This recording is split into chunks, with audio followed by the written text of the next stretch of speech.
Ma'am ਜਿਸ ਤਰੀਕੇ ਦੇ ਨਾਲ ਅਸੀਂ ਜਦ ਵੀ ਧਰਮ ਦੀ ਗੱਲ ਕਰਦੇ ਹਾਂ ਤੇ ਰਾਜਨੀਤੀ ਤਾਂ ਹੁੰਦੀ ਹੈ, ਲੇਕਿਨ ਲੋਕਾਂ ਨੂੰ ਕਿਸ ਤਰੀਕੇ ਦੇ ਨਾਲ ਅਸੀਂ ਸਮਝਾ ਸਕਦੇ ਹਾਂ ਕਿ ਸਿੱਖ ਅਮੈਂਡਮੈਂਟ ਐਕਟ ਕੀ ਹੈਗਾ। ਸਤਿ ਸ਼੍ਰੀ ਅਕਾਲ। ਪਹਿਲਾਂ ਤਾਂ ਸਾਰੇ ਸਰੋਤੇ ਜਿਹੜੇ ਚੈਨਲ ਦੇਖ ਰਹੇ ਨੇ, ਪੰਜਾਬ ਦੀ ਇਸ ਪਵਿੱਤਰ ਧਰਤੀ ਤੇ ਜਿੱਥੇ ਸ਼ੁਰੂ ਤੋਂ ਸਿੱਖੀਜ਼ਮ ਜਿਹੜੀ ਹੈ ਹਮੇਸ਼ਾ ਮੈਜੋਰਿਟੀ 'ਚ ਰਹੀ ਹੈ ਤੇ ਪੰਜਾਬ ਸਰਕਾਰ ਦਾ ਬਹੁਤ ਵਧੀਆ ਸਟੈਪ ਹੈ ਆਮ ਆਦਮੀ ਪਾਰਟੀ ਲੈਡ ਗਵਰਨਮੈਂਟ ਦਾ, ਜਿਨ੍ਹਾਂ ਨੇ ਸਿੱਖੀਜ਼ਮ ਨੂੰ ਅੱਗੇ ਵਧਾਉਣ ਲਈ, ਸਿੱਖਾਂ ਦੇ ਹੱਕਾਂ ਨੂੰ ਅੱਗੇ ਵਧਾਉਣ ਲਈ ਜਿਹੜਾ ਹੈ ਸਿੱਖ ਐਕਟ ਦੇ ਵਿੱਚ, ਗੁਰਦੁਆਰਾ ਐਕਟ ਦੇ ਵਿੱਚ ਜਿਹੜਾ ਹੈ ਸੰਸ਼ੋਧਨ ਕੀਤਾ, ਅਮੈਂਡਮੈਂਟ ਕੀਤੀ ਹੈ। ਤੇ ਜੇ ਗੱਲ ਕੀਤੀ ਜਾਵੇ ਬਿੱਲ ਦੀ, ਜਿਹੜਾ ਕਿ ਪਾਸ ਕਰ ਦਿੱਤਾ ਗਿਆ ਹੈ ਜੂਨ 2023 ਦੇ ਵਿੱਚ, ਬਿੱਲ ਦੇ ਵਿੱਚ ਇੱਕ ਸੈਕਸ਼ਨ ਐਡ ਕੀਤਾ ਗਿਆ, ਸੈਕਸ਼ਨ 125A, ਜਿਹਦੇ ਵਿੱਚ ਇਹ ਕਲੀਅਰਲੀ ਲਿਖਿਆ ਗਿਆ ਕਿ ਹਰਮੰਦਰ ਸਾਹਿਬ ਤੋਂ ਜਿਹੜਾ ਹੈ ਲਾਈਵ ਟੈਲੀਕਾਸਟ ਆਫ ਗੁਰਬਾਣੀ ਜਿਹੜਾ ਹੈ ਸਾਰੇ ਚੈਨਲਸ, ਮੀਡੀਆ ਹਾਊਸਸ, ਜਰਨਲਿਸਟ ਨੂੰ ਫ੍ਰੀ ਆਫ ਕਾਸਟ ਪ੍ਰੋਵਾਈਡ ਕੀਤਾ ਜਾਏਗਾ। ਕਿ ਅਸੀਂ ਵੀ ਸਾਰੇ ਜਾਣਦੇ ਹਾਂ ਕਿ ਅੱਜ ਕੱਲ੍ਹ ਦੇ ਬੱਚਿਆਂ ਨੂੰ ਗੁਰਬਾਣੀ ਦੀ ਕੋਈ ਨੌਲੇਜ ਨਹੀਂ ਹੈ, ਤੇ ਜਸਟ ਬਿਕੋਜ਼ ਸਿਰਫ ਇੱਕ ਚੈਨਲ ਨੂੰ, ਜਿਹੜਾ ਕਿ ਸਾਰੇ ਅਸੀਂ ਜਾਣਦੇ, PTC ਚੈਨਲ ਕੋਲੇ ਰਾਈਟ ਸੀਗੇ ਪਹਿਲਾਂ, ਜਿਹਦੀ ਲਾਈਵ ਸਟਰੀਮਿੰਗ ਜਿਹੜੀ ਹਰਮੰਦਰ ਸਾਹਿਬ ਦੀ ਸਿਰਫ PTC ਚੈਨਲ ਕਰ ਸਕਦਾ ਸੀ, ਬਟ ਹੁਣ ਸਾਰੇ ਚੈਨਲਸ ਤੇ ਇਹਦੀ ਜਿਹੜਾ ਹੈ free of caste live streaming ਹੋਏਗੀ ਤਾਂ ਕਿ ਬੱਚਿਆਂ ਤੱਕ ਗੁਰੂ ਦੀ ਬਾਣੀ ਪਹੁੰਚ ਸਕੇ। ਹੁਣ ਇਸ ਵਿੱਚ ਜਿਹੜਾ ਮੁੱਖ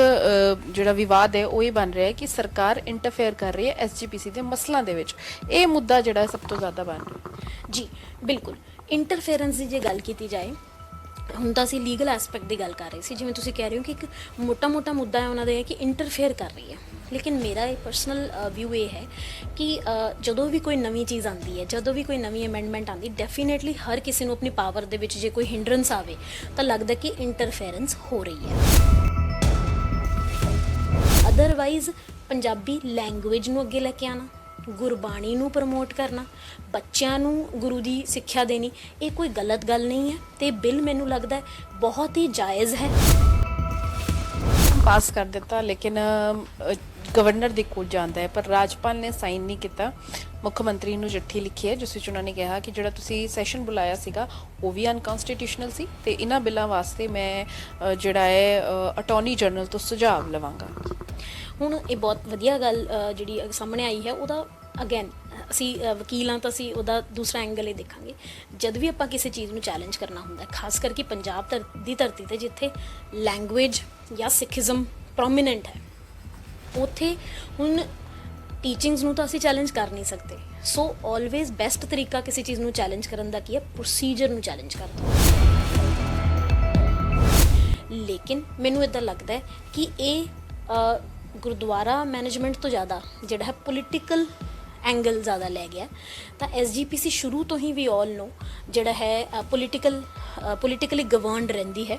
ਸੋ ਜੇ ਕੋਈ ਵੀ ਮੈਂਬਰ ਉਹਦਾ ਕੋਈ ਵੀ ਐਸਾ ਕੰਮ ਕਰਦਾ ਹੈ ਜਿਹੜਾ ਨਾਲ ਗੁਰਦੁਆਰਾ ਦੀ ਮੈਨੇਜਮੈਂਟ ਖਰਾਬ ਹੁੰਦੀ ਹੈ ਜਾਂ ਕੁਝ, ਉਹਨੂੰ ਇਮੀਡੀਏਟਲੀ ਰਿਮੂਵ ਕਰ ਦਿੱਤਾ ਜਾਂਦਾ ਹੈ। ਐਕਟ ਦੇ ਵਿੱਚ ਗਵਰਨਮੈਂਟ ਕਿਸ ਤਰੀਕੇ ਦੇ ਨਾਲ ਅਮੈਂਡਮੈਂਟ ਕਰ ਸਕਦੀ ਹੈ, ਕਿੰਨੇ ਕੀ ਰਾਈਟਸ ਹੈ ਗਵਰਨਮੈਂਟ ਦੇ ਕੋਲ?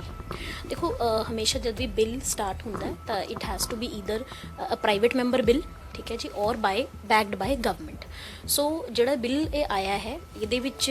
ਜਿਹੜਾ ਹੈ ਇੱਕ MLA ਨੇ ਇਹਨੂੰ ਬਿੱਲ ਨੂੰ ਸਟਾਰਟ ਕੀਤਾ, ਇਨੀਸ਼ੀਏਟ ਕੀਤਾ, ਜਿਹਦੇ ਉੱਤੇ ਡਿਸਕਸ਼ਨ ਹੋਈ, ਚਰਚਾ ਹੋਈ ਤੇ ਮਤ ਜਿਹੜਾ ਹੈ ਪਾਸ ਹੋਈ, ਮੈਜੋਰਿਟੀ ਦੇਖੀ ਗਈ ਕਿ ਕੀ ਇਹਦੇ ਫੇਵਰ 'ਚ ਹੈ ਜਾਂ ਅਗੇਂਸਟ। ਐਂਡ ਡੈਫੀਨੇਟਲੀ ਜਿਹੜਾ ਹੈ ਜੋ ਇਸ ਬਿੱਲ ਬਾਰੇ ਮੈਂ ਦੱਸਾਂ, ਬੜੇ ਨਾਰੇ ਨੂਰੇ ਲਗਾਏ ਗਏ, ਠੀਕ ਹੈ ਜੀ ਇੱਥੇ, ਤੇ ਐਂਟੀ ਵੀ ਬੋਲੇ SGPC ਦੇ ਜਿਹੜੇ ਮੈਂਬਰਸ, ਜਿਹੜੇ MLA ਸਪੋਰਟ ਕਰ ਰਹੇ ਸੀ। ਪਰ ਜਦੋਂ ਉਹਨਾਂ ਨੂੰ ਲੱਗਿਆ ਕਿ ਇਸ ਬਿੱਲ ਦੇ ਵਿੱਚ ਕੋਈ ਗਲਤ ਗੱਲ ਨਹੀਂ ਹੈ, it is just live streaming, ਤਾਂ ਇਹਨੂੰ ਪਾਸ ਕਰ ਦਿੱਤਾ ਗਿਆ। ਇਨ ਦਿਨਾਂ ਪੰਜਾਬ ਦੇ ਵਿੱਚ ਗੁਰਬਾਣੀ ਨੂੰ ਲੈ ਕੇ ਕਾਫੀ ਰਾਜਨੀਤੀ ਹੋ ਰਹੀ ਹੈ, ਜਿੱਥੇ ਇੱਕ ਪਾਸੇ ਗੁਰਬਾਣੀ ਦੇ ਪ੍ਰਸਾਰਣ ਨੂੰ ਲੈ ਕੇ ਆਮ ਆਦਮੀ ਪਾਰਟੀ ਦੀ ਸਰਕਾਰ ਦਾ ਕਹਿਣਾ ਹੈ ਕਿ ਇਹ ਸਾਰੇ ਚੈਨਲਸ ਦੇ ਲਈ ਫ੍ਰੀ ਟੂ 에ਅਰ ਹੋਣਾ ਚਾਹੀਦਾ ਹੈ ਤੇ ਕਿਸੇ ਇੱਕ ਨਿੱਜੀ ਚੈਨਲ ਨੂੰ ਸਿਰਫ ਰਾਈਟਸ ਨਹੀਂ ਮਿਲਣੇ ਚਾਹੀਦੇ ਹੈ। ਉੱਥੇ ਹੀ ਦੂਜੇ ਪਾਸੇ SGPC ਨੇ ਆਪਣਾ ਇੱਕ YouTube ਚੈਨਲ ਖੋਲ ਦਿੱਤਾ ਹੈ ਜਿਸ ਵਿੱਚ ਪ੍ਰਸਾਰਣ ਜਿਹੜਾ ਹੈ ਉਹ ਗੁਰਬਾਣੀ ਦਾ ਹੋਵੇਗਾ। ਲੇਕਿਨ ਇਸ ਸਾਰੇ ਮੁੱਦੇ ਦੇ ਵਿੱਚ ਸਿੱਖ ਅਮੈਂਡਮੈਂਟ ਐਕਟ ਦਾ ਜ਼ਿਕਰ ਹੋ ਰਿਹਾ ਹੈ, ਜਿਹੜਾ ਕਿ ਵਿਧਾਨ ਸਭਾ ਦੇ ਵਿੱਚ ਇੱਕ ਮਤਾ ਵੀ ਪਾਸ ਕੀਤਾ ਗਿਆ ਤੇ ਉਸ ਵਿੱਚ ਇਸ ਐਕਟ ਦਾ ਹਵਾਲਾ ਦਿੱਤਾ ਗਿਆ। ਆਖਿਰ ਇਹ ਐਕਟ ਕੀ ਹੈ, ਕਿਸ ਤਰੀਕੇ ਦੇ ਨਾਲ ਪੰਜਾਬ ਦੇ ਵਿੱਚ ਇਸ ਵਿੱਚ ਕਿੰਨੀ ਕੀ ਅਮੈਂਡਮੈਂਟਸ ਹੋਈ ਹੈ, ਯਾਨੀ ਕਿ ਕਿੰਨੇ ਕੀ ਸ਼ੋਧ ਹੋਏ, ਸਾਰੀ ਗੱਲਾਂ ਜਾਣਨ ਦੇ ਲਈ ਸਾਡੇ ਨਾਲ ਪੰਜਾਬ ਅਤੇ ਹਰਿਆਣਾ ਹਾਈ ਕੋਰਟ ਦੇ ਐਡਵੋਕੇਟ ਕਨੂ ਸ਼ਰਮਾ ਨੇ। ਮੈਮ, ਜਿਸ ਤਰੀਕੇ ਦੇ ਨਾਲ ਅਸੀਂ ਜਦ ਵੀ ਧਰਮ ਦੀ ਗੱਲ ਕਰਦੇ ਹਾਂ ਤੇ ਰਾਜਨੀਤੀ ਤਾਂ ਹੁੰਦੀ ਹੈ, ਲੇਕਿਨ ਲੋਕਾਂ ਨੂੰ ਕਿਸ ਤਰੀਕੇ ਦੇ ਨਾਲ ਅਸੀਂ ਸਮਝਾ ਸਕਦੇ ਹਾਂ ਕਿ ਸਿੱਖ ਅਮੈਂਡਮੈਂਟ ਐਕਟ ਕੀ ਹੈਗਾ? ਸਤਿ ਸ਼੍ਰੀ ਅਕਾਲ। ਪਹਿਲਾਂ ਤਾਂ ਸਾਰੇ ਸਰੋਤੇ ਜਿਹੜੇ ਚੈਨਲ ਦੇਖ ਰਹੇ ਨੇ, ਪੰਜਾਬ ਦੀ ਇਸ ਪਵਿੱਤਰ ਧਰਤੀ ਤੇ ਜਿੱਥੇ ਸ਼ੁਰੂ ਤੋਂ ਸਿੱਖੀਜ਼ਮ ਜਿਹੜੀ ਹੈ ਹਮੇਸ਼ਾ ਮੈਜੋਰਿਟੀ 'ਚ ਰਹੀ ਹੈ ਤੇ ਪੰਜਾਬ ਸਰਕਾਰ ਦਾ ਬਹੁਤ ਵਧੀਆ ਸਟੈਪ ਹੈ ਆਮ ਆਦਮੀ ਪਾਰਟੀ ਲੈਡ ਗਵਰਨਮੈਂਟ ਦਾ, ਜਿਨ੍ਹਾਂ ਨੇ ਸਿੱਖੀਜ਼ਮ ਨੂੰ ਅੱਗੇ ਵਧਾਉਣ ਲਈ, ਸਿੱਖਾਂ ਦੇ ਹੱਕਾਂ ਨੂੰ ਅੱਗੇ ਵਧਾਉਣ ਲਈ ਜਿਹੜਾ ਹੈ ਸਿੱਖ ਐਕਟ ਦੇ ਵਿੱਚ, ਗੁਰਦੁਆਰਾ ਐਕਟ ਦੇ ਵਿੱਚ ਜਿਹੜਾ ਹੈ ਸੰਸ਼ੋਧਨ ਕੀਤਾ, ਅਮੈਂਡਮੈਂਟ ਕੀਤੀ ਹੈ। ਬਹੁਤ ਹੀ ਸਰਾਹਨੀय ਸਟੈਪ ਹੈ। ਬਟ ਇਹ ਤਾਂ ਤੁਸੀਂ ਵੀ ਜਾਣਦੇ ਹੋ, ਜਦੋਂ ਵੀ ਕੋਈ ਵੀ ਸਰਕਾਰ ਕਿਸੇ ਵੀ ਰਾਜ ਦੀ ਕੋਈ ਨਵਾਂ ਅਮੈਂਡਮੈਂਟ ਲੈ ਕੇ ਆਉਂਦੀ ਹੈ, ਡੈਫੀਨੇਟਲੀ ਉਹਦੇ ਤੇ ਕੋਈ ਨਾ ਕੋਈ ਚਰਚਾ ਜ਼ਰੂਰ ਹੁੰਦੀ ਹੈ। ਤੇ ਜੇ ਗੱਲ ਕੀਤੀ ਜਾਵੇ ਬਿੱਲ ਦੀ, ਜਿਹੜਾ ਕਿ ਪਾਸ ਕਰ ਦਿੱਤਾ ਗਿਆ ਹੈ ਜੂਨ 2023 ਦੇ ਵਿੱਚ, ਬਿੱਲ ਦੇ ਵਿੱਚ ਇੱਕ ਸੈਕਸ਼ਨ ਐਡ ਕੀਤਾ ਗਿਆ, ਸੈਕਸ਼ਨ 125A, ਜਿਹਦੇ ਵਿੱਚ ਇਹ ਕਲੀਅਰਲੀ ਲਿਖਿਆ ਗਿਆ ਹੈ ਕਿ ਹਰਮੰਦਰ ਸਾਹਿਬ ਤੋਂ ਜਿਹੜਾ ਹੈ ਲਾਈਵ ਟੈਲੀਕਾਸਟ ਆਫ ਗੁਰਬਾਣੀ ਜਿਹੜਾ ਹੈ ਸਾਰੇ ਚੈਨਲਸ, ਮੀਡੀਆ ਹਾਊਸਸ, ਜਰਨਲਿਸਟ ਨੂੰ ਫ੍ਰੀ ਆਫ ਕਾਸਟ ਪ੍ਰੋਵਾਈਡ ਕੀਤਾ ਜਾਏਗਾ,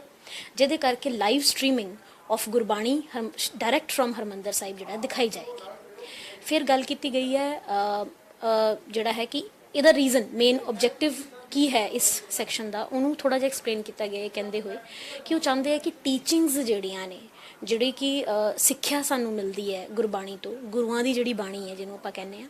ਉਹ ਬੱਚਿਆਂ ਤੱਕ, ਅੱਗੇ ਜਿਹੜੀ ਫਿਊਚਰ ਜਨਰੇਸ਼ਨ ਹੈ ਉਹਦੇ ਵਿੱਚ ਲੈਗੇਸੀ ਫਾਰਵਰਡ ਹੋਵੇ ਸਿੱਖੀਜ਼ਮ ਦੀ, ਤਾਂ ਕਰਕੇ ਉਹਨੂੰ ਪ੍ਰੋਪਾਗੇਟ ਕੀਤਾ ਜਾਵੇ, ਯਾਨੀ ਕਿ ਉਹਨੂੰ ਫੈਲਾਇਆ ਜਾਏ, ਡਿਸਸੈਮੀਨੇਸ਼ਨ ਆਫ ਇਨਫੋਰਮੇਸ਼ਨ ਜਿਹਨੂੰ ਆਪਾਂ ਕਹਿੰਦੇ ਆ। ਸੋ ਉਹ ਟੀਚਿੰਗਸ ਦੀ ਪ੍ਰੋਪਾਗੇਸ਼ਨ ਲਈ ਜਿਹੜਾ ਹੈ ਇਸ ਜਿਹੜੀ ਲਾਈਵ ਸਟ੍ਰੀਮਿੰਗ ਨੂੰ ਪ੍ਰਮੋਟ ਕੀਤਾ ਗਿਆ, ਕਿਉਂਕਿ ਅਸੀਂ ਵੀ ਸਾਰੇ ਜਾਣਦੇ ਹਾਂ ਕਿ ਅੱਜ ਕੱਲ੍ਹ ਦੇ ਬੱਚਿਆਂ ਨੂੰ ਗੁਰਬਾਣੀ ਦੀ ਕੋਈ ਨੌਲੇਜ ਨਹੀਂ ਹੈ, ਤੇ ਜਸਟ ਬਿਕੋਜ਼ ਸਿਰਫ ਇੱਕ ਚੈਨਲ ਨੂੰ, ਜਿਹੜਾ ਕਿ ਸਾਰੇ ਅਸੀਂ ਜਾਣਦੇ ਹਾਂ, PTC ਚੈਨਲ ਕੋਲੇ ਰਾਈਟ ਸੀਗੇ ਪਹਿਲਾਂ, ਜਿਹਦੀ ਲਾਈਵ ਸਟ੍ਰੀਮਿੰਗ ਜਿਹੜੀ ਹਰਮੰਦਰ ਸਾਹਿਬ ਦੀ ਸਿਰਫ PTC ਚੈਨਲ ਕਰ ਸਕਦਾ ਸੀ, ਬਟ ਹੁਣ ਸਾਰੇ ਚੈਨਲਸ ਤੇ ਇਹਦੀ ਜਿਹੜਾ ਹੈ free of caste live streaming ਹੋਏਗੀ, ਤਾਂ ਕਿ ਬੱਚਿਆਂ ਤੱਕ ਗੁਰੂ ਦੀ ਬਾਣੀ ਪਹੁੰਚ ਸਕੇ, ਉਹਨਾਂ ਦੀ ਟੀਚਿੰਗਸ ਪਹੁੰਚ ਸਕਣ, ਤੇ ਬੱਚੇ ਜਿਹੜਾ ਹੈ ਅੱਗੇ ਉਹ ਫਾਰਵਰਡ ਕਰ ਸਕਣ, ਮਾਤਾਵਾਂ ਆਪਣੇ ਬੱਚਿਆਂ ਨੂੰ ਅੱਗੇ ਹੋਰ ਸਿਖਾ ਸਕਣ। ਪੈਰੈਂਟਿੰਗ ਦੇ ਵਿੱਚ ਇਸ ਦਾ ਬਹੁਤ ਅਸਰ ਪਏਗਾ, ਤੇ ਪੰਜਾਬ ਦੀ ਪਵਿੱਤਰ ਧਰਤੀ ਜਿੱਥੇ ਸਿੱਖੀਜ਼ਮ ਮੈਜੋਰਿਟੀ 'ਚ ਹੈ, ਉੱਥੇ ਸਿੱਖਸ ਦੀ ਇਹ ਟੀਚਿੰਗਸ ਅੱਗੇ ਵਧਣ। ਬਟ ਜੇ ਗੱਲ ਕੀਤੀ ਜਾਏ ਕ੍ਰਿਟਿਸਿਜ਼ਮ ਦੀ, ਹੁਣ ਗੱਲ ਦੂਸਰੇ ਐਂਗਲ ਤੋਂ ਇਸ ਤਰ੍ਹਾਂ ਦਿਖਾਈ ਗਈ ਹੈ ਕਿ SGPC ਦੇ ਬੜੇ ਸੀਨੀਅਰ ਮੈਂਬਰਸ ਹੈਗੇ ਜਿਹੜੇ ਸਾਡੇ, ਉਹਨਾਂ ਨੇ ਇਸ ਨੂੰ ਚੈਲੰਜ ਕੀਤਾ ਹੈ, ਤੇ ਬਾਰ-ਬਾਰ ਬੜੀ ਇੰਟੈਂਸੀਫਾਈਡ ਸਟਰਗਲ ਨਾਲ ਇਹ ਕਿਹਾ ਗਿਆ ਕਿ ਇਹਨੂੰ ਵਿਡਰਾਅ ਕੀਤਾ ਜਾਏ, ਜਿਹਦੇ ਕਰਕੇ ਕਾਫੀ ਜਿਹੜਾ ਹੈ ਇਹਦੇ ਤੇ ਵਿਧਾਨ ਸਭਾ 'ਚ ਵੀ ਚਰਚਾ ਹੋਈ, ਤੇ ਬੜੇ ਹੀ ਲੜਾਈ ਝਗੜੇ ਤੋਂ ਬਾਅਦ ਜਿਹੜਾ ਹੈ ਇਹਨੂੰ ਪਾਸ ਕੀਤਾ ਗਿਆ। ਉਹਦਾ ਮੁੱਖ ਕਾਰਨ ਜਿਹੜਾ ਹੈ ਕੀ ਕੰਟਰੋਵਰਸੀ ਰਹੀ ਹੈ ਇਹਦੇ ਅਰਾਊਂਡ, ਉਹ ਸਾਨੂੰ ਪਤਾ ਲੱਗਦੀ ਹੈ ਜਦੋਂ ਅਸੀਂ ਹਿਸਟਰੀ ਥੋੜ੍ਹੀ ਜਿਹੀ ਰੀਡ ਕਰੀਏ।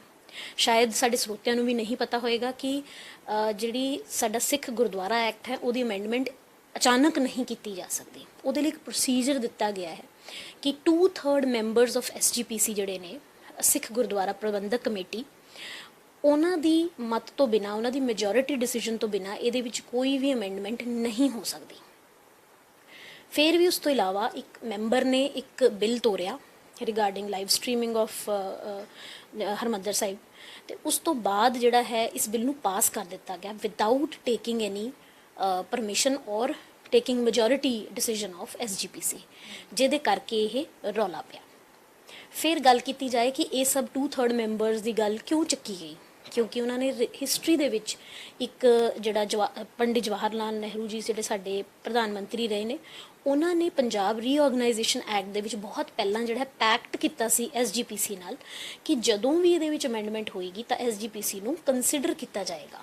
SGPC ਦੀ ਰეკਮੈਂਡੇਸ਼ਨ ਲਿੱਤੀ ਜਾਏਗੀ। So on the recommendation of SGPC only we can have amendment in Sikh Gurdwara Act. ਸੋ ਇਸ ਕਰਕੇ ਜਿਹੜਾ ਹੈ ਇਹ ਕੰਟਰੋਵਰਸੀ ਬਹੁਤ ਜ਼ਿਆਦਾ ਵੱਧ ਗਈ ਪੰਜਾਬ ਦੇ ਵਿੱਚ, ਜਿਹਦੇ ਕਰਕੇ ਸਰਕਾਰ ਨੂੰ ਬਹੁਤ ਕ੍ਰਿਟਿਸਾਈਜ਼ ਕੀਤਾ ਗਿਆ। ਹੁਣ ਗੱਲ ਕੀਤੀ ਜਾਵੇ ਜੇ ਕਿ ਇਸ ਕ੍ਰਿਟਿਸਿਜ਼ਮ ਦਾ ਮੁੱਖ ਕਾਰਨ ਕੀ ਹੈ। ਅਸੀਂ ਸਭ ਆਪ ਲੈਵਡ ਪੰਜਾਬ ਗਵਰਨਮੈਂਟ ਦੇ ਵਿੱਚ ਬਹੁਤ ਟਾਈਮ ਤੋਂ, ਸਾਲ ਤੋਂ ਉੱਤੇ ਹੋ ਗਿਆ ਕਿ ਅਸੀਂ ਉਹਨਾਂ ਦੀ ਸਰਕਾਰ ਦੇਖਦੇ ਆ ਰਹੇ ਹਾਂ, ਪਰ ਇੱਕ ਗੱਲ ਜਿਹੜੀ ਕਦੇ ਵੀ ਡਿਨਾਈ ਨਹੀਂ ਕੀਤੀ ਜਾ ਸਕਦੀ ਉਹ ਇਹ ਹੈ ਕਿ ਆਪਣੇ ਅਰਵਿੰਦ ਕੇਜਰੀਵਾਲ ਸਰ ਜਿਹੜੇ ਹੈ ਉਹਨਾਂ ਨੂੰ ਐਂਟੀ ਸਿੱਖ ਰਜੀਮ ਚਲਾਉਣ ਦਾ ਪੰਜਾਬ ਦੇ ਵਿੱਚ ਇੱਕ ਅਲੈਜਡ ਜਿਹੜਾ ਹੈ ਇਲਜ਼ਾਮ ਉਹਨਾਂ ਦੇ ਉੱਤੇ ਹੈ ਕਿ ਸ਼ੁਰੂ ਤੋਂ ਹੀ ਉਹ ਇੱਕ ਐਂਟੀ ਸਿੱਖ ਗਵਰਨਮੈਂਟ ਚਲਾਉਣਾ ਚਾਹੁੰਦੇ ਨੇ ਡਿਸਪਾਈਟ ਦੀ ਫੈਕਟ ਕਿ ਇੱਕ ਸਿੱਖ ਚਿਹਰਾ ਜਿਹੜਾ ਹੈ ਸੀਐਮ ਲੈ ਕੇ ਆਇਆ ਗਿਆ by Aam Aadmi Party still there are blames there are allegations ਕਿ ਐਂਟੀ ਸਿੱਖ ਰਜੀਮ ਜਿਹੜਾ ਹੈ ਇੱਥੇ ਚਲਾਇਆ ਜਾਏਗਾ ਪੰਜਾਬ ਸਰਕਾਰ 'ਚ ਤਾਂ ਕਰਕੇ ਜਿਹੜਾ ਹੈ ਇਹ ਇਸ਼ੂ ਇੰਨਾ ਜ਼ਿਆਦਾ ਫੈਨ ਕੀਤਾ ਗਿਆ ਇੰਨਾ ਜ਼ਿਆਦਾ ਇਸ਼ੂ ਚੱਕਿਆ ਗਿਆ ਸਟਿਲ ਡਿਸਪਾਈਟ ਆਲ ਦੀ ਸਟਰਗਲ ਜਿਹੜਾ ਹੈ ਇਹ ਬਿੱਲ ਜੂਨ ਦੇ ਵਿੱਚ ਪਾਸ ਕਰ ਦਿੱਤਾ ਗਿਆ ਤੁਸੀਂ ਗੱਲ ਕੀਤੀ ਕਿ ਐਸਜੀਪੀਸੀ ਦਾ ਜਿਹੜਾ ਰੋਲ ਹੈਗਾ ਉਹ ਬਹੁਤ ਪੁਰਾਣਾ ਹੈ ਸਿੱਖ ਗੁਰਦੁਆਰਾ ਐਕਟ ਦੀ ਤੁਸੀਂ ਗੱਲ ਕੀਤੀ ਹੁਣ ਇਸ ਵਿੱਚ ਜਿਹੜਾ ਮੁੱਖ ਜਿਹੜਾ ਵਿਵਾਦ ਹੈ ਉਹ ਇਹ ਬਣ ਰਿਹਾ ਹੈ ਕਿ ਸਰਕਾਰ ਇੰਟਰਫੇਅਰ ਕਰ ਰਹੀ ਹੈ ਐਸਜੀਪੀਸੀ ਦੇ ਮਸਲਿਆਂ ਦੇ ਵਿੱਚ ਇਹ ਮੁੱਦਾ ਜਿਹੜਾ ਸਭ ਤੋਂ ਜ਼ਿਆਦਾ ਬਣ ਰਿਹਾ ਜੀ ਬਿਲਕੁਲ ਇੰਟਰਫੇਰੈਂਸ ਦੀ ਜੇ ਗੱਲ ਕੀਤੀ ਜਾਏ ਹੁਣ ਤਾਂ ਅਸੀਂ ਲੀਗਲ ਐਸਪੈਕਟ ਦੀ ਗੱਲ ਕਰ ਰਹੇ ਸੀ ਜਿਵੇਂ ਤੁਸੀਂ ਕਹਿ ਰਹੇ ਹੋ ਕਿ ਇੱਕ ਮੋਟਾ ਮੁੱਦਾ ਹੈ ਉਹਨਾਂ ਦਾ ਹੈ ਕਿ ਇੰਟਰਫੇਅਰ ਕਰ ਰਹੀ ਹੈ ਲੇਕਿਨ ਮੇਰਾ ਇਹ ਪਰਸਨਲ ਵਿਊ ਇਹ ਹੈ ਕਿ ਜਦੋਂ ਵੀ ਕੋਈ ਨਵੀਂ ਚੀਜ਼ ਆਉਂਦੀ ਹੈ ਜਦੋਂ ਵੀ ਕੋਈ ਨਵੀਂ ਅਮੈਂਡਮੈਂਟ ਆਉਂਦੀ ਡੈਫੀਨੇਟਲੀ ਹਰ ਕਿਸੇ ਨੂੰ ਆਪਣੀ ਪਾਵਰ ਦੇ ਵਿੱਚ ਜੇ ਕੋਈ ਹਿੰਡਰੈਂਸ ਆਵੇ ਤਾਂ ਲੱਗਦਾ ਕਿ ਇੰਟਰਫੇਰੈਂਸ ਹੋ ਰਹੀ ਹੈ ਸੋ ਇਸ ਤਰ੍ਹਾਂ ਡੈਫੀਨੇਟਲੀ ਐਸਜੀਪੀਸੀ ਦਾ ਮੁੱਦਾ ਚੱਕਣਾ ਬਿਲਕੁਲ ਜਾਇਜ਼ ਹੈ ਅਗਰ ਉਹ ਪ੍ਰੋਵੀਜ਼ਨਸ ਦਾ ਸਹਾਰਾ ਲੈ ਰਹੇ ਨੇ ਜਾਂ ਫਿਰ ਉਹ ਕੁਝ ਇਹ ਸੋਚ ਰਹੇ ਕਿ ਉਹਨਾਂ ਦੀ ਪਾਵਰਸ ਨੂੰ ਜਿਹੜਾ ਹੈ ਅਬਸਰਵ ਕੀਤਾ ਜਾ ਰਿਹਾ ਹੈ ਦੈਟ ਮੀਨਸ ਕਿ ਉਹ ਜ਼ਿਆਦਾ ਇੰਟਰਫੇਅਰ ਕਰ ਰਹੇ ਤਾਂ definitely it is an issue ਲੇਕਿਨ ਸਾਨੂੰ ਇਹਨਾਂ ਸਭ ਚੀਜ਼ਾਂ ਤੋਂ ਉੱਠ ਕੇ we should rise above politics and think for the betterment of land of Punjab ਦੀ ਧਰਤੀ ਲਈ ਜੇ ਕੋਈ ਵੀ ਸੀਐਮ ਜਾਂ ਕੋਈ ਵੀ ਮਿਨਿਸਟਰ ਕੋਈ ਬਿੱਲ ਲੈ ਕੇ ਆਂਦਾ ਮੈਨੂੰ ਇਦਾਂ ਲੱਗਦਾ ਕਿ ਸਾਨੂੰ ਉਹਨੂੰ ਸਪੋਰਟ ਕਰਨਾ ਚਾਹੀਦਾ ਤੇ ਅਨਨੈਸੈਸਰੀ ਕਈ ਵਾਰ ਕੱਟੜਪੰਥੀ ਜਿਹਨੂੰ ਆਪਾਂ ਕਹਿੰਦੇ ਆ ਸੌਰੀ ਟੂ ਸੇ ਕੱਟੜਪੰਥੀ ਐਟੀਟਿਊਡ ਜਿਹੜਾ ਹੁੰਦਾ ਉਹਦੇ ਕਰਕੇ ਕਈ ਵਾਰ ਜਿਹੜਾ ਹੈ ਇਹ ਇੰਟਰਫੇਰੈਂਸ ਸਾਊਂਡ ਕਰਦੀ ਹੈ ਅਦਰਵਾਈਜ਼ ਪੰਜਾਬੀ ਲੈਂਗੁਏਜ ਨੂੰ ਅੱਗੇ ਲੈ ਕੇ ਆਣਾ ਗੁਰਬਾਣੀ ਨੂੰ ਪ੍ਰਮੋਟ ਕਰਨਾ ਬੱਚਿਆਂ ਨੂੰ ਗੁਰੂ ਦੀ ਸਿੱਖਿਆ ਦੇਣੀ ਇਹ ਕੋਈ ਗਲਤ ਗੱਲ ਨਹੀਂ ਹੈ ਤੇ ਬਿੱਲ ਮੈਨੂੰ ਲੱਗਦਾ ਬਹੁਤ ਹੀ ਜਾਇਜ਼ ਹੈ ਤੇ ਸਿਰਫ ਲੜਾਈ ਉਹ ਕਹਿੰਦੇ ਐਬਸੋਲੂਟ ਪਾਵਰ ਦੀ ਲੜਾਈ ਹੈ ਕਿ ਸਾਨੂੰ ਐਬਸੋਲੂਟ ਪਾਵਰ ਦੇ ਦਿਓ ਐਸਜੀਪੀਸੀ ਕਹਿ ਰਹੀ ਹੈ ਸਰਕਾਰ ਕਹਿ ਰਹੀ ਕਿ ਨਹੀਂ ਅਸੀਂ ਕੋਈ ਸੰਸ਼ੋਧਨ ਕਰਨਾ ਹੈ so it is just the separation of powers ਜਿਹਦੇ ਵਿੱਚ ਥੋੜੀ ਜੀ ਇੰਟਰਫੇਰੈਂਸ ਲੱਗ ਰਹੀ ਹੈ ਅਦਰਵਾਈਜ਼ ਮੈਨੂੰ ਲੱਗਦਾ ਇਹ ਬਹੁਤ ਹੀ ਜਾਇਜ਼ ਬਿੱਲ ਹੈ ਜੀ ਪਾਸ ਕਰ ਦਿੱਤਾ ਲੇਕਿਨ ਗਵਰਨਰ ਦੇ ਕੋਲ ਜਾਂਦਾ ਹੈ ਪਰ ਰਾਜਪਾਲ ਨੇ ਸਾਈਨ ਨਹੀਂ ਕੀਤਾ ਮੁੱਖ ਮੰਤਰੀ ਨੂੰ ਚਿੱਠੀ ਲਿਖੀ ਹੈ ਜਿਸ ਵਿੱਚ ਉਹਨਾਂ ਨੇ ਕਿਹਾ ਕਿ ਜਿਹੜਾ ਤੁਸੀਂ ਸੈਸ਼ਨ ਬੁਲਾਇਆ ਸੀਗਾ ਉਹ ਵੀ ਅਨਕਨਸਟੀਟਿਊਸ਼ਨਲ ਸੀ ਤੇ ਇਹਨਾਂ ਬਿੱਲਾਂ ਵਾਸਤੇ ਮੈਂ ਜਿਹੜਾ ਹੈ ਅਟਾਰਨੀ ਜਨਰਲ ਤੋਂ ਸੁਝਾਅ ਲਵਾਂਗਾ ਹੁਣ ਇਹ ਬਹੁਤ ਵਧੀਆ ਗੱਲ ਜਿਹੜੀ ਸਾਹਮਣੇ ਆਈ ਹੈ ਉਹਦਾ ਅਗੇਨ ਅਸੀਂ ਵਕੀਲਾਂ ਤਾਂ ਅਸੀਂ ਉਹਦਾ ਦੂਸਰਾ ਐਂਗਲ ਹੀ ਦੇਖਾਂਗੇ ਜਦ ਵੀ ਆਪਾਂ ਕਿਸੇ ਚੀਜ਼ ਨੂੰ ਚੈਲੰਜ ਕਰਨਾ ਹੁੰਦਾ ਖਾਸ ਕਰਕੇ ਪੰਜਾਬ ਦੀ ਧਰਤੀ ਤੇ ਜਿੱਥੇ ਲੈਂਗੁਏਜ ਜਾਂ ਸਿੱਖੀਜ਼ਮ ਪ੍ਰੋਮੀਨੈਂਟ ਹੈ ਉੱਥੇ ਹੁਣ ਟੀਚਿੰਗਸ ਨੂੰ ਤਾਂ ਅਸੀਂ ਚੈਲੰਜ ਕਰ ਨਹੀਂ ਸਕਦੇ ਸੋ ਆਲਵੇਜ਼ ਬੈਸਟ ਤਰੀਕਾ ਕਿਸੇ ਚੀਜ਼ ਨੂੰ ਚੈਲੰਜ ਕਰਨ ਦਾ ਕੀ ਹੈ ਪ੍ਰੋਸੀਜਰ ਨੂੰ ਚੈਲੰਜ ਕਰ ਦਿਓ ਸੋ ਅਗਰ ਗਵਰਨਰ ਵੱਲੋਂ ਯਾਨੀ ਕਿ ਸੈਂਟਰ ਵੱਲੋਂ ਬਿਕੋਜ਼ ਗਵਰਨਰ ਵੀ all know is puppet of president ਹੈ ਨਾ again which is governed by aid and advice of council of ministers headed by prime minister ਸਾਡੀ ਕਨਸਟੀਟਿਊਸ਼ਨ ਇਹ ਕਹਿੰਦੀ ਹੈ ਸੋ ਡੈਫੀਨੇਟਲੀ ਗਵਰਨਰ ਨੂੰ ਜਦੋਂ ਪਪਟ ਬਣਾਇਆ ਜਾ ਰਿਹਾ ਹੈ by central government to interfere again ਕਿ ਸਰਕਾਰ ਸਟੇਟ ਗਵਰਨਮੈਂਟ ਦੀ ਵਰਕਿੰਗ ਦੇ ਵਿੱਚ ਕਿੱਦਾਂ ਇੰਟਰਫੇਅਰ ਕਰੀਏ ਕਿੱਦਾਂ ਉਹਨਾਂ ਦੇ ਬਿੱਲ ਨੂੰ ਖਰਾਬ ਸਾਬਿਤ ਕਰਕੇ ਜਿਹੜਾ ਹੈ ਅਸੀਂ ਉਹਨੂੰ ਰੋਕ ਦਈਏ ਪਾਸ ਹੋਣ ਤੋਂ ਡੈਫੀਨੇਟਲੀ ਆਪੋਜੀਸ਼ਨ ਜਿਹਨੂੰ ਆਪਾਂ ਕਹਿੰਦੇ ਉਹਦਾ ਕੰਮ ਹੀ ਇਹੀ ਅਪੋਜ਼ ਕਰਨਾ ਸੋ ਉਹਨਾਂ ਨੇ ਪ੍ਰੋਸੀਜਰ ਨੂੰ ਚੈਲੰਜ ਕਰ ਦਿੱਤਾ ਕਿ ਜਿਹੜਾ ਤੁਸੀਂ ਬਿੱਲ ਲੈ ਕੇ ਆਉਣ ਦਾ ਤਰੀਕਾ ਤੁਹਾਡਾ ਉਹ ਗਲਤ ਹੈ ਅਸੀਂ ਇਹ ਨਹੀਂ ਕਹਿ ਰਹੇ ਕੰਟੈਂਟ ਗਲਤ ਹੈ ਉਹ ਕਹਿ ਰਹੇ ਸੀ ਤਰੀਕਾ ਗਲਤ ਹੈ ਸੋ ਡੈਫੀਨੇਟਲੀ ਉਹਨਾਂ ਨੇ ਪ੍ਰੋਸੀਜਰ ਨੂੰ ਚੈਲੰਜ ਕੀਤਾ ਗਿਆ ਜੋ ਕਿ it is just a trick ਠੀਕ ਹੈ ਜੀ ਬਾਈ ਦੀ ਓਪੋਜੀਸ਼ਨ ਤਾਂ ਕਿ ਇਹ ਬਿੱਲ ਨੂੰ ਪਾਸ ਹੋਣ ਤੋਂ ਰੋਕਿਆ ਜਾ ਸਕੇ ਜੀ ਜਿਹੜਾ ਸਿੱਖ ਗੁਰਦੁਆਰਾ ਐਕਟ ਹੈ ਇਸ ਵਿੱਚ ਕੀ ਕੁਝ ਹੈਗਾ ਹੈ ਕਿ ਕੁਝ ਜਿਹੜੇ ਰਾਈਟਸ ਨੇ ਜਾਂ ਕੌਣ ਇਸ ਨੂੰ ਛੇੜ ਸਕਦਾ ਹੈ ਕਦ ਇਸ 'ਚ ਅਮੈਂਡਮੈਂਟ ਹੋ ਸਕਦੀ ਹੈ ਇਹ ਕੀ ਹੈਗਾ ਜੀ ਦੇਖੋ ਸਿੱਖ ਗੁਰਦੁਆਰਾ ਐਕਟ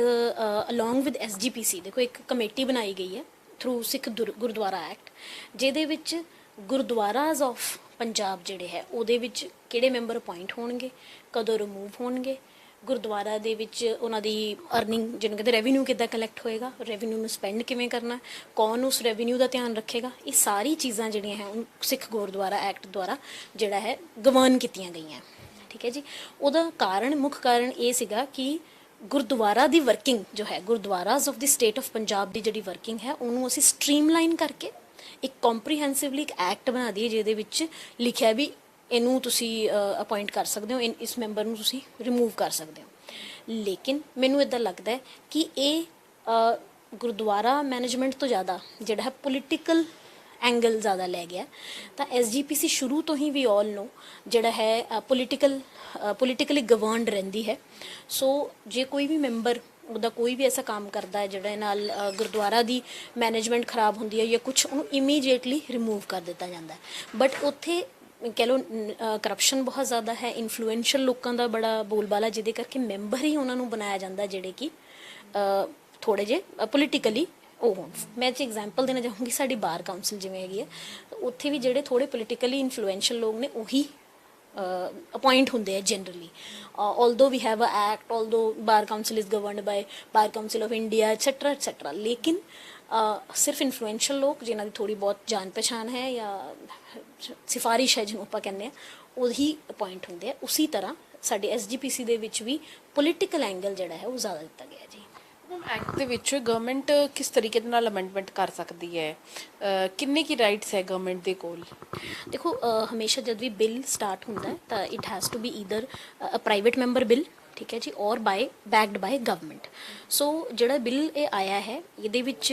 ਜਿਹੜਾ ਹੈ ਇੱਕ ਐਮਐਲਏ ਨੇ ਇਹਨੂੰ ਬਿੱਲ ਨੂੰ ਸਟਾਰਟ ਕੀਤਾ, ਇਨੀਸ਼ੀਏਟ ਕੀਤਾ, ਜਿਹਦੇ ਉੱਤੇ ਡਿਸਕਸ਼ਨ ਹੋਈ, ਚਰਚਾ ਹੋਈ ਤੇ ਮਤ ਜਿਹੜਾ ਹੈ ਪਾਸ ਹੋਈ, ਮੈਜੋਰਿਟੀ ਦੇਖੀ ਗਈ ਕਿ ਕੀ ਇਹਦੇ ਫੇਵਰ 'ਚ ਹੈ ਜਾਂ ਅਗੇਂਸਟ। ਐਂਡ ਡੈਫੀਨੇਟਲੀ ਜਿਹੜਾ ਹੈ ਜੋ ਇਸ ਬਿੱਲ ਬਾਰੇ ਮੈਂ ਦੱਸਾਂ, ਬੜੇ ਨਾਰੇ ਨੂਰੇ ਲਗਾਏ ਗਏ, ਠੀਕ ਹੈ ਜੀ ਇੱਥੇ, ਤੇ ਐਂਟੀ ਵੀ ਬੋਲੇ ਐਸਜੀਪੀਸੀ ਦੇ ਜਿਹੜੇ ਮੈਂਬਰਸ, ਜਿਹੜੇ ਐਮਐਲਏ ਸਪੋਰਟ ਕਰ ਰਹੇ ਸੀ। ਪਰ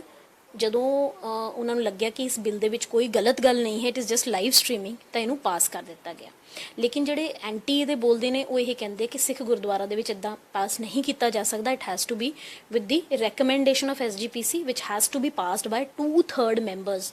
ਆਫ ਐਸਜੀਪੀਸੀ। ਸੋ ਇਹਦੇ ਕਰਕੇ ਹੀ ਇਹ ਕੰਟਰੋਵਰਸੀ ਕੀਤੀ ਗਈ ਹੈ। ਬਿਲਕੁਲ, ਇਹ ਜਿਹੜਾ ਵਿਵਾਦ ਤਾਂ ਚੱਲ ਰਿਹਾ, ਲੇਕਿਨ ਇਸ ਵਿੱਚ ਅਸੀਂ ਦਰਸ਼ਕਾਂ ਨੂੰ ਦੱਸਣਾ ਚਾਹੁੰਦੇ ਸੀਗੇ ਕਿ ਆਖਿਰ ਸਿੱਖ ਗੁਰਦੁਆਰਾ ਐਕਟ ਕੀ ਹੈ, ਸਿੱਖ ਅਮੈਂਡਮੈਂਟ ਐਕਟ ਕੀ ਹੈ, ਕਿਸ ਤਰੀਕੇ ਦੇ ਨਾਲ ਸ਼ੋਧ ਕੀਤਾ ਜਾ ਸਕਦਾ ਹੈ, ਕਿੱਥੇ ਕਮੀਆਂ ਨੇ, ਕੀ ਮੇਨ ਕੰਟਰੋਵਰਸੀਜ਼ ਹੈ ਤੇ ਕਿਸ ਤਰੀਕੇ ਦੇ ਨਾਲ ਜਿਹੜਾ ਇਹ ਪੂਰਾ ਮਸਲਾ ਲੀਗਲ ਤੌਰ ਤੇ ਐਸਪੈਕਟ ਕੀ ਹੈ ਇਸ ਦਾ, ਇਹ ਤੁਹਾਨੂੰ ਸਮਝਾਉਣ ਦੀ ਕੋਸ਼ਿਸ਼ ਕੀਤੀ ਹੈ। ਕੈਮਰਾ ਪਰਸਨ ਅਮਿਤ ਦੇ ਨਾਲ ਪੂਜਾ ਵਰਮਾ, ਸਾਂਝਾ ਟੀਵੀ, ਚੰਡੀਗੜ੍ਹ।